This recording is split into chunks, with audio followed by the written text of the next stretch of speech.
topic is country, region, and city.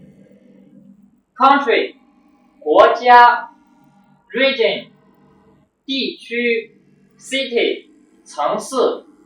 今天我们的话题是国家、地区和城市。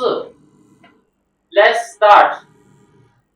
Asia 亚洲 Europe 欧洲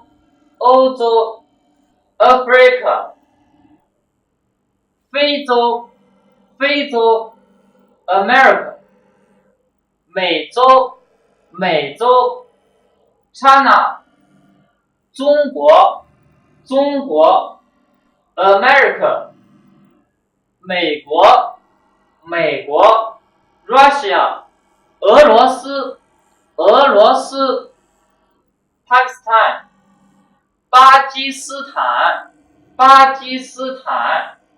北京 is the capital of China 上海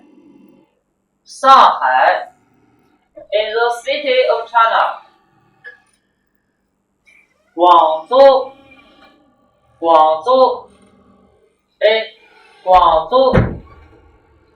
is also a city of China. Hong Kong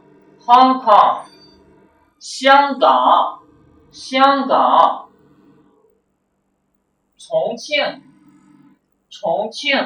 is a city of China.